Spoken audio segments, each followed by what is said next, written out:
Namaskar viewers, hello and welcome to Sansad TV. I'm Tina Jha, you're watching Perspective. 5 years ago, India gave a fresh momentum to one of its oldest and most enduring institutions, the cooperative movement, with the creation of the Ministry of Cooperation. Today, as the ministry celebrates its 5th foundation day, it marks 5 years of reforms, expansion and transformation across the cooperative sector. In these 5 years, cooperatives have embraced technology, expanded their reach and diversified their role. So from the digitization of primary agricultural credit societies to strengthening dairy, fisheries and urban cooperative banking, from expanding rural infrastructure to creating new national cooperative institutions, this journey over the last 5 years has been guided by the vision of Sahkar Se Samriddhi. The scale of this transformation is reflected in the numbers. More than 150 major initiatives, 152 to be precise, have been launched since the ministry was established 5 years ago, modernizing traditional cooperative institutions while opening new avenues for growth and diversification. Today, India has one of the world's largest cooperative ecosystems, with 8.5 lakh registered cooperative societies spanning nearly every sector of the economy and reaching 98% of rural India. More than 63,000 primary agricultural credit societies have been digitized with ERP software, which is available in 14 languages.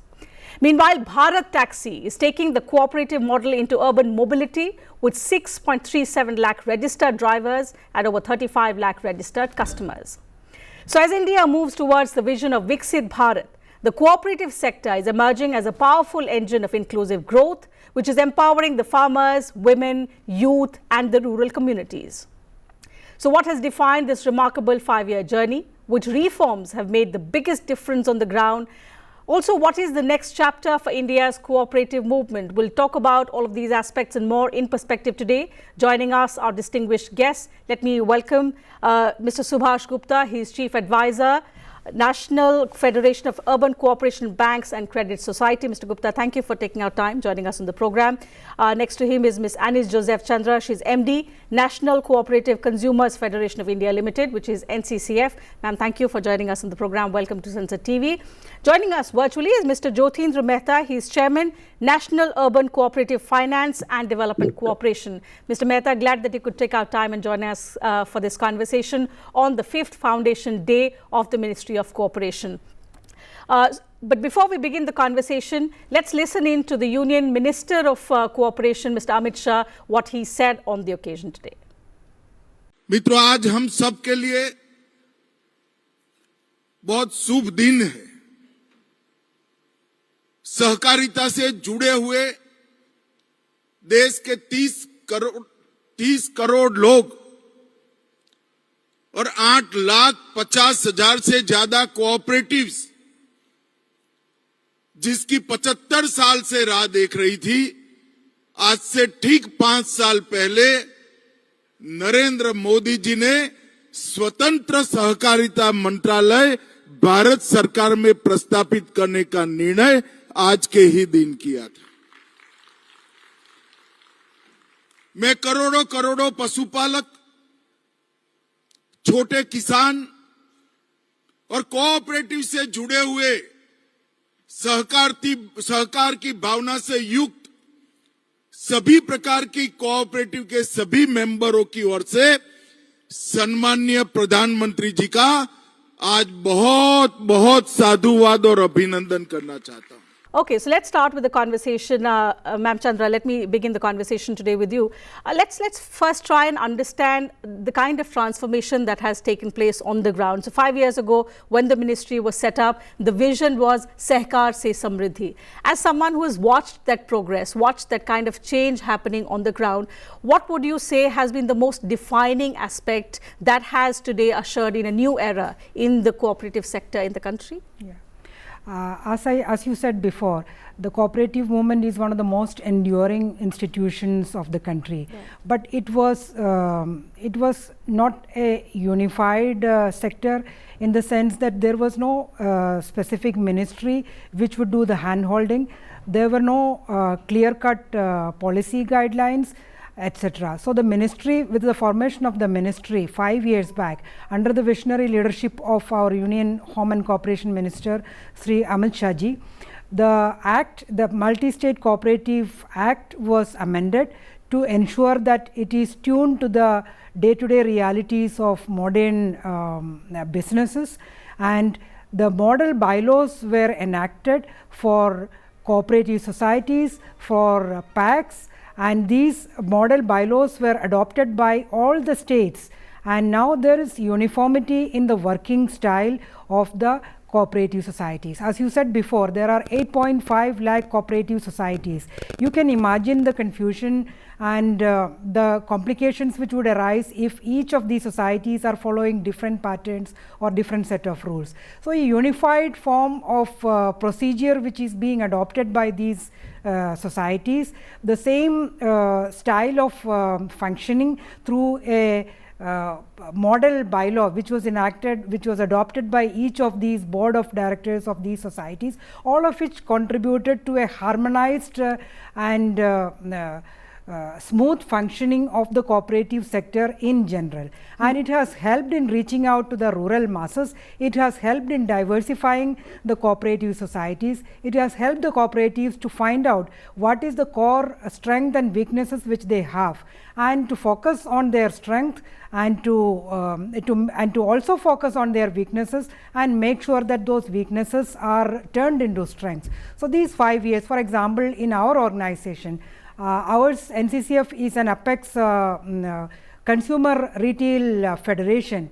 It is it imparts technical know-how, and it does hand holding to the primary and state, district and state level consumer cooperative societies in the country. Sure. So I'm going to come on the aspect of how the NCCF and other bodies have evolved with time. But let me first get an overview on how the last 5 years and perhaps the reformative efforts that have been undertaken have differentiated this ministry from the past years. Mr. Gupta, your perspective on, in addition to the institutionalization about which Madam Chandra spoke about, what are some other transformative changes that you think differentiate the last 5 years from the past decades? Because this movement is not new.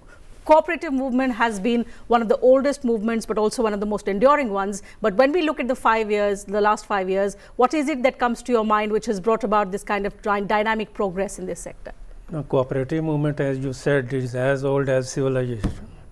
And in India, our daily life or our household, they are following cooperative principles and cooperative values. That is why cooperative is sustaining for so long. Right. And no, in respect of what has happened in last 4 or 5 years, after the formation of Ministry of Cooperation, and that too under the ministership of Honorable Amit Shah ji, I think there is a sea change in our working and sea change in the performance of the cooperative system. As regard Urban Cooperative Bank, I talk about our sector, Urban Cooperative Bank and Credit Societies. We are the largest pushing sector in the economy of the country. We have almost 1415 urban cooperative banks in the country, almost 60,000 credit cooperative societies that are meeting the credit needs of marginalized section of the society and poors.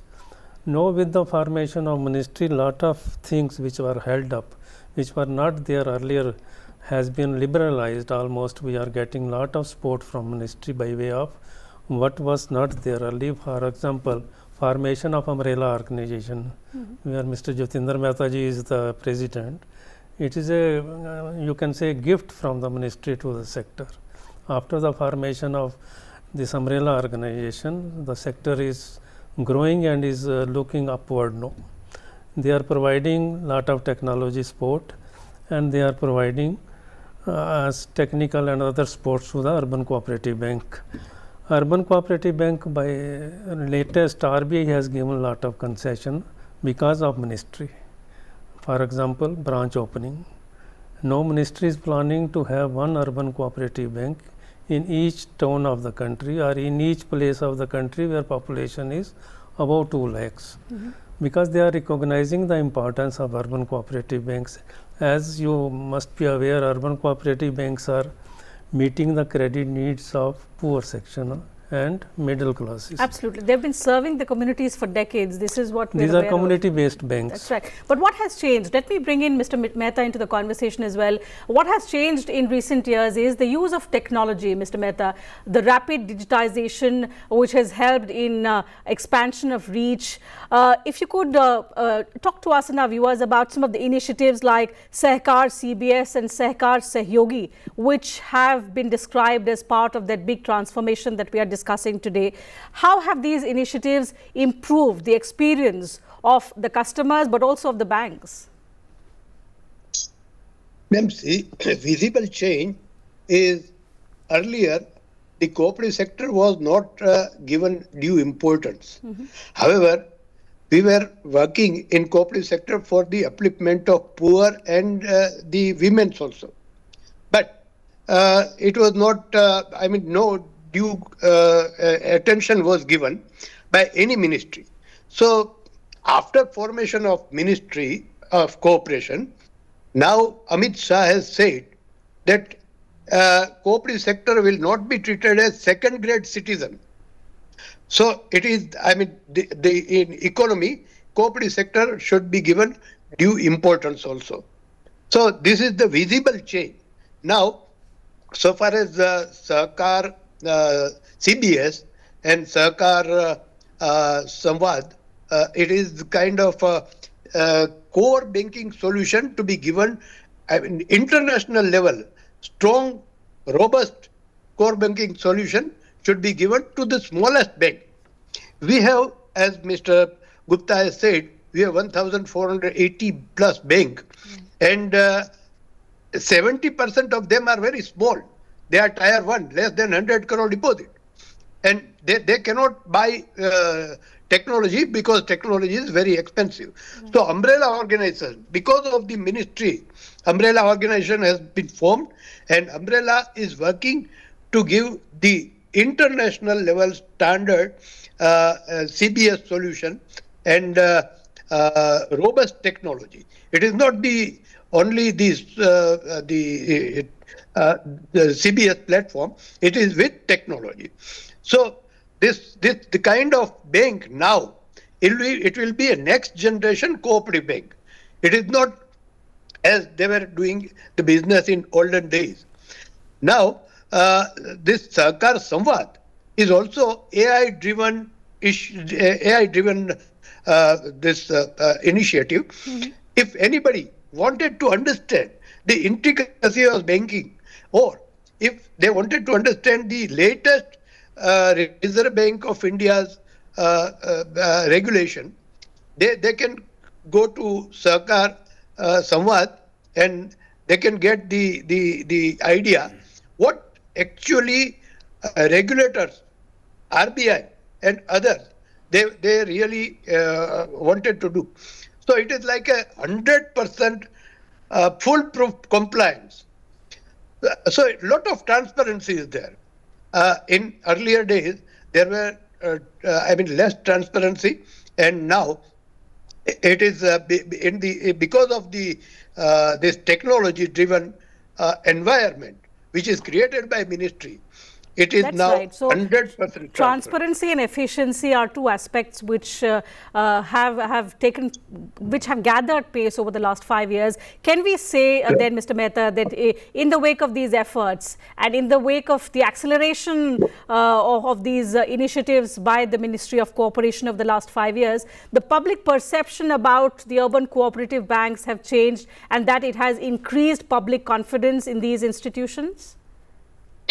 It is changed, and now you will see the difference, because lot of transparency and because of the latest technology will be given by the urban cooperative bank also. So as you are banking with next generation private sector banking, corporate banking, PSU banking, they will be, the client of the cooperative bank will be able to enjoy all the technology and all the transparency, and they can have a trustworthy environment. So So technology Certainly. driven. So this has been about some of the transformative changes that we've seen. We'll also talk about in a while from now about some of the opportunities that it has created for growth and diversification. Coming back to you, ma'am, on how have the cooperatives also evolved their way of functioning, which helps them to connect better with the consumers and in your case with the farmers? Yes. So, with the establishment of the Ministry of Cooperation has been doing a lot of hand-holding to the cooperatives, asking as a, acting as a guiding force. In the case of NCCF, it is a, it's a federation, National Federation for Consumer Cooperatives, where we are supposed to provide to the consumers food grains and ration and consumer articles at affordable prices. So, the cooperative ministry, with the guidance of the cooperative ministry, we have been able to connect to the rural India. We have been able to connect to the farmers and act as a link between the farmers and the consumers. So, for example, the farmers in this country are, as we all know, they are a vital, the backbone of the Indian economy. So, the government has lot of schemes for the farmers. The MSP procurement is there. So, the cooperatives have been entrusted with the task of MSP procurement from farmers on behalf of government, and it is kept in the buffer stock. And at the time of when there is inflationary pressure in the market, these food grains or pulses are offloaded into the market depending on the dynamics of the prices or the retail prices or the wholesale price index. So, in a way, what is procured from the farmers are being offloaded into the market later to act as a buffer stock to cushion the consumer from price shocks. So, the cooperative sector has been used as a bridge to facilitate the farmers, to ensure that the farmers get fair prices, at the same time utilize the resources which the farmers are giving to the country to effectively distribute without the intermediaries coming into the picture, and thereby ensuring that it directly goes to the farmers, and also ensure that there is no inflationary pressure in the market. So, this is one of the greatest advantages which could happen because of the cooperative network which is available in the country. The ministry gave a new direction to this concept. It ensured that it is actually working at the grassroots level by ensuring that the cooperatives like ours are digitized, are run in a professional manner, that there is transparency. For example, DBT has been made compulsory so that the banking system has also been tuned to that. The entire ecosystem has been revamped so that farmers get their remuneration at the right time, and the prices actually reach without any intermediaries.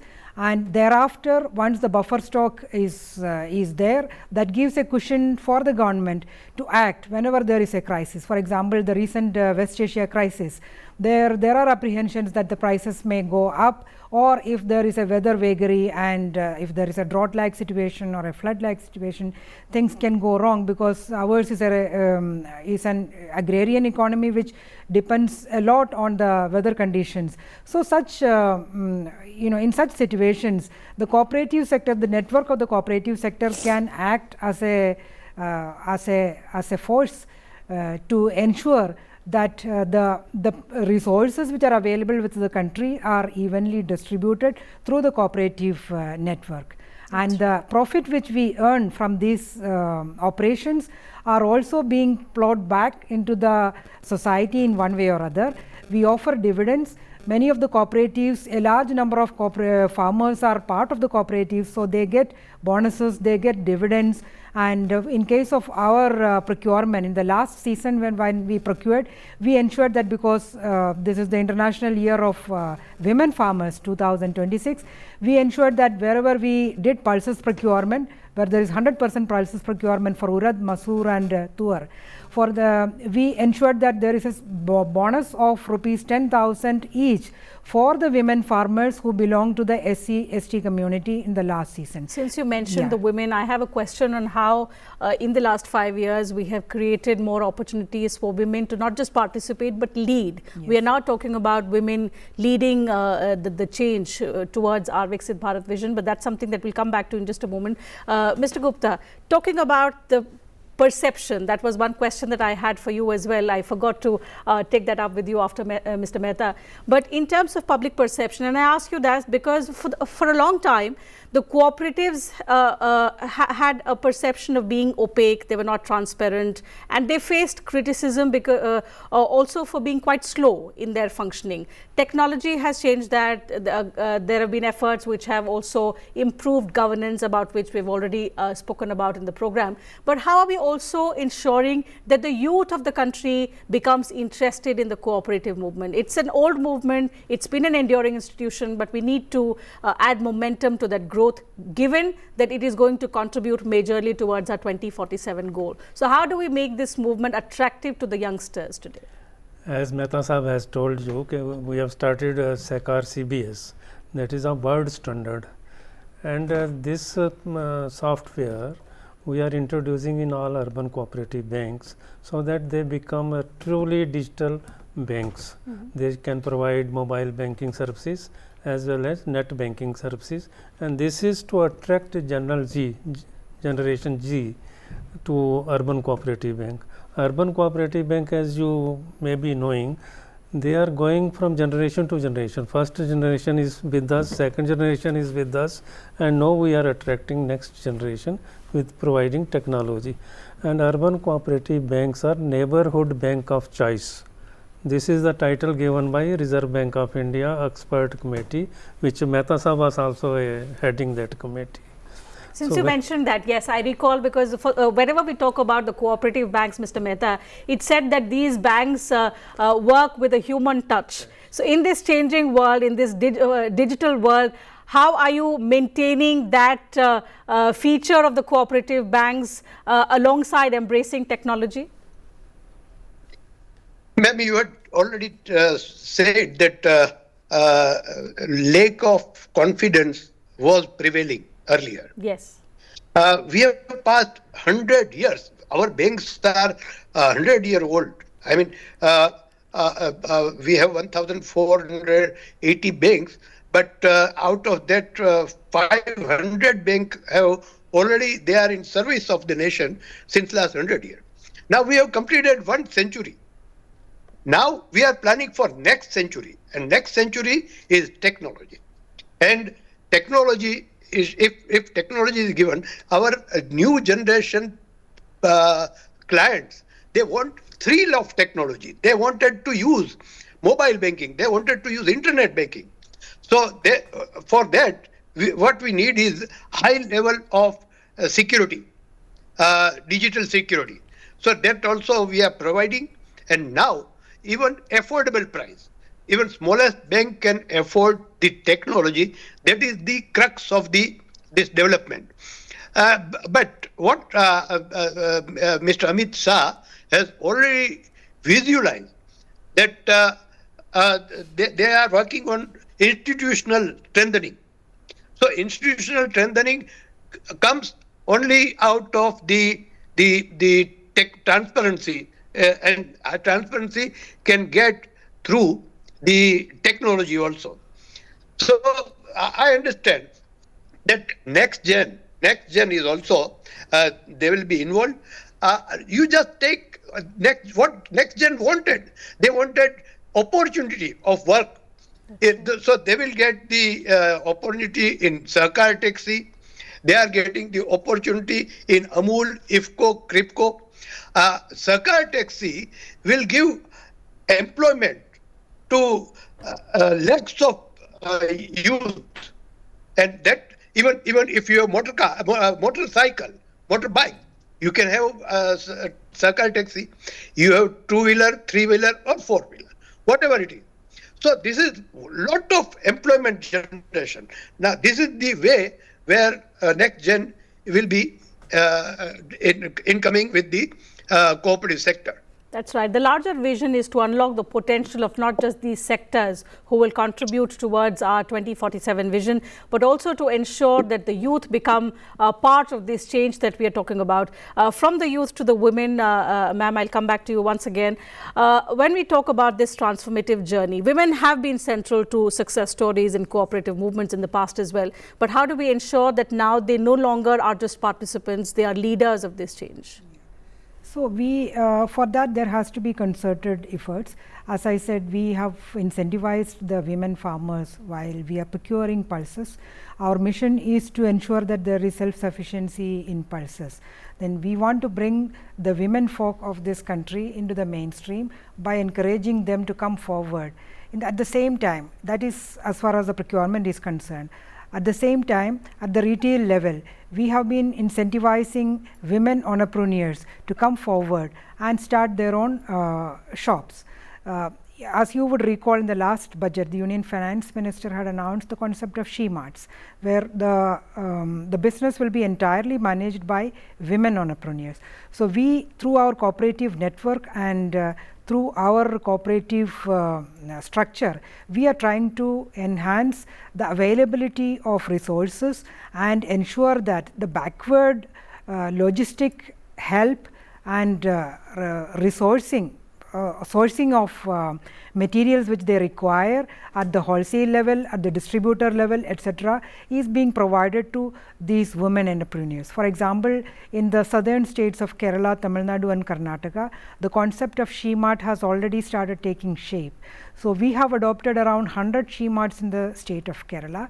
We are trying to give them or provide them the source for procuring wheat, rice, pulses, millet-based food products and other consumer goods at a very fair and competitive price, so that they can in turn earn some profit, at the same time sell these products at a very competitive price to the consumers. And you know, these networks can be used for ensuring for catering to the consumers who are price conscious, especially the middle class and the lower middle class people who are always at the who always bear the most of any inflationary pressures.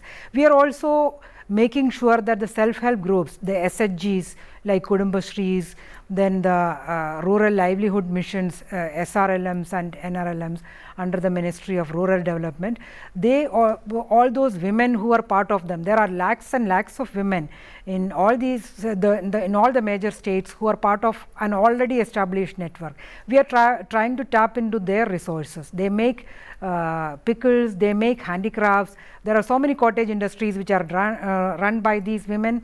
They make organic products. We just want to make available, and we just want to give them a forum to sell their products, so that they become confident that they can also earn, that they can also have livelihood, that they can also be part of the success story of Viksit Bharat as we march towards 2047. That's right. That roadmap has already been established. As we wrap up the conversation, Mr. Gupta, one last question on what should be the priority for the ministry over the next 5 years. We've been celebrating the achievements over the past 5 years, but the next 5 years, what is it that you think the focus should be on? No, I will just supplement what Madam said.